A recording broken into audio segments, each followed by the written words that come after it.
آج کی آیت۔ تب یعقوب نے کہا تو آج اپنے پلوٹھے کا حق میرے ہاتھ بیچ دے۔ عیسیٰ نے کہا دیکھ میں تو مرا جاتا ہوں، پلوٹھے کا حق میرے کس کام آئے گا؟ پیدائش 25 باب 31 اور 32 آیت۔ عزیزو، اسحاق خدا کے بندہ ابراہیم کا عہد کا فرزند تھا۔ یاد رہے خدا نے ابراہیم سے وعدہ کیا تھا کہ میں تجھے برکت پر برکت دوں گا اور تجھے بڑی قوم بناؤں گا، یعنی تمہاری اولاد آسمان کے ستاروں اور ریت کے زروں کی مانند کثرت سے ہوگی۔ ابراہیم کا یقین اور بھروسہ تھا کہ جو کچھ خدا نے اس سے کہا جلد یا بدیر وہ ضرور پورا ہوگا۔ جب سارہ کی عمر 127 برس کی ہوئی سو اس نے وفات پائی، کیونکہ اس کی زندگی کے دن اتنے ہی تھے۔ اب کہ ابراہیم نے بھی اپنا سب کچھ اسحاق کو دے دیا، وہ خود 175 برس تک جیتا رہا اور خوب بڑھاپے میں نہایت ضعیف اور پوری عمر کا ہو کر وفات پائی۔ باوجود اس کے خدا کا وعدہ اسحاق کے ساتھ برقرار رہا۔ وہ 40 برس کا تھا جب ربیکہ سے اس کا بیاہ ہوا۔ عزیزو، غور طلب بات یہ ہے کہ اسحاق نے اپنی بیوی ربیکہ کے لیے خداوند سے دعا کی، کیونکہ وہ بانجھ تھی۔ خدا نے اس کی دعا قبول کی اور وہ حاملہ ہوئی اور اس کے پیٹ میں 2 لڑکے آپس میں مزاحمت کرنے لگے۔ ربکہ کے پوچھنے پر خداوند نے اسے کہا 2 قومیں تیرے پیٹ میں ہیں، یہ دونوں قبیلے وطن سے نکلتے ہی الگ ہو جائیں گے، ایک قبیلہ دوسرے سے زوراور ہوگا اور بڑا چھوٹے کی خدمت کرے گا۔ یاد رہے اسحاق کی اولاد کے لیے خدا کا منصوبہ تھا جس سے خدا نے پہلے ہی آگاہ کر دیا تھا۔ اب جب وضع حمل کے دن پورے ہوئے، پہلے پیدا ہونے والے لڑکے کا نام عیساؤ رکھا گیا۔ اس کے بعد جو بھائی پیدا ہوا، حیرت کی بات کہ اس کا ہاتھ عیساؤ کی ایڑی کو پکڑے ہوئے تھا، اس کا نام یعقوب رکھا گیا۔ خیر، جب یہ لڑکے بڑھے تو عیساؤ شکار کا ماہر ہو گیا اور جنگل میں رہنے لگا، اور یعقوب سادہ مزاج ڈیروں میں رہنے والا آدمی تھا۔ اسحاق عیساؤ کو پیار کرتا تھا کیونکہ وہ اس کے شکار کا گوشت کھایا کرتا تھا، اور ربکہ یعقوب کو پیار کرتی تھی۔ ایک دن ایسا ہوا کہ یعقوب نے دال پکائی، عین اس وقت عیساؤ جنگل سے آیا، وہ تو گویا بے دم ہو رہا تھا۔ اس نے یعقوب سے کہا یہ جو لال لال ہے مجھے کھلا دے کیونکہ میں بے دم ہو رہا ہوں۔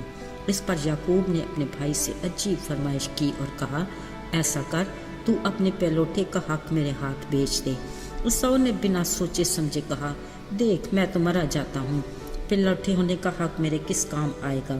تب یعقوب نے کہا اچھا تو مجھ سے قسم کھا۔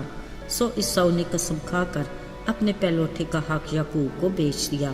بدلے میں عیساؤ نے روٹی اور دال لی، کھائی اور چلتا بنا، یوں اپنے پہلوٹے کے حق کو حقیر جانا۔ عزیزوں، یہاں سے ہی اسحاق کے دونوں بیٹوں یعنی بقول خدا کے دونوں قبیلوں کے بارے میں خدا کے منصوبے کا آغاز ہوا۔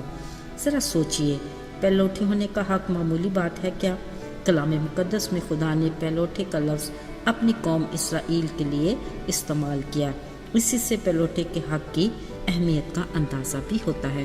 کلام مقدس میں یوں لکھا ہے اس نے موسیٰ سے کہا کہ تو فرعون سے کہہ خداوند یوں فرماتا ہے کہ اسرائیل میرا بیٹا بلکہ میرا پہلوٹا ہے، اور میں کہہ چکا ہوں کہ میرے بیٹے کو جانے دے تاکہ وہ میری عبادت کریں، مگر تو نے اب تک انکار کیا ہے، سو دیکھ میں تیرے بیٹے کو بلکہ تیرے پہلوٹے کو مار ڈالوں گا۔ عزیزو، یہ اس وقت کا واقعہ ہے جب بنی اسرائیل قوم مصر میں فرعون بادشاہ کی غلامی میں تھے۔ جب انہوں نے اپنی خطاؤں کا اقرار کیا اور خدا کی طرف رجوع کیا تو خدا نے انہیں مصر کی غلامی سے آزاد کرانے کے لیے موسیٰ کو بادشاہ کے پاس بھیجا۔ اسرائیلی قوم کو ملک مصر سے رہائی کتاب مقدس کا ناقابل فراموش اور غیر معمولی واقعہ ہے۔ خدا نے اپنی قدرت کے کرشمے اور معجزات اور 10 آفتوں کی صورت میں دکھائے۔ کلام مقدس کے مطابق آخری آفت پہلوٹوں کا مارا جانا تھا۔ خدا نے اس آفت میں فرعون بادشاہ کے پہلوٹے سے لے کر وہ قیدی جو قید خانہ میں تھا اس کے پہلوٹے تک، بلکہ چوپایوں کے پہلوٹے تک کو بھی ہلاک کر دیا۔ اسی وقت فرعون نے موسیٰ کو بلا کر کہا تم اسرائیلیوں کو میری قوم میں سے نکال کر لے جاؤ اور جیسا کہتے ہو اپنے خداوند کی عبادت کرو۔ میرے عزیزو، اس خوفناک واقعہ سے واضح ہوتا ہے کہ پہلوٹے کے حق کی کیا اہمیت ہے، جسے عیساؤ نے یعقوب سے دال روٹی کے بدلے میں بیچ دیا، یوں اس حق کو حقیر جانا۔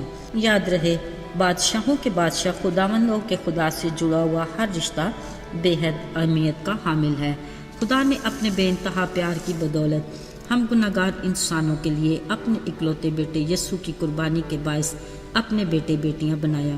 7 برگزیدہ نسل، شاہی کائنوں کا فرقہ، مقدس قوم اور ایسی امت بھی بنایا جو اس کی خاص ملکیت ہے۔ یہ سارے اعزاز اس نے اپنے لوگوں کو دیے جن کے ہم حقدار بھی نہیں تھے، مگر بعض اوقات ان رشتوں کی قدر نہیں کرتے۔ ان کے بدلے میں اپنے لیے سوسائٹی میں عزت کے مقام، کسی بڑے عہدے کی خواہش، کبھی دولت کے لالچ، وقتی خوشی یا دنیاوی شان و شوکت کو ترجیح دیتے ہیں۔ معذرت کے ساتھ دنیا میں ایسی بہت سی مثالیں ہمیں ملتی ہیں جو دوسروں کے لیے ٹھوکر کا باعث ہیں اور بطور مسیحی ہمارے لیے افسوس کا مقام بھی۔ لہٰذا ان باتوں کا دھیان رہے کہ ہمارے ایمان کی بنیاد چٹان یعنی یسوع مسیح پر ہونی چاہیے، تاکہ ہمارے قدم حق اور سچ کی راہ میں کبھی ڈگمگانے اور پھسلنے نہ پائیں۔ آئیے دعا کریں۔ زندہ جلالی آسمانی باپ خداوند، ہم تیرے شکر گزار ہیں کہ تو نے ہمیں اپنے بیٹے اور بیٹیاں بنایا۔ ہمیں اس رشتے میں مضبوطی سے قائم رکھ، ہمارے ایمان کو بڑھا اور اپنی رفاقت میں جوڑے رکھ۔ یسوع کے پاک نام میں مانگتے ہیں، آمین۔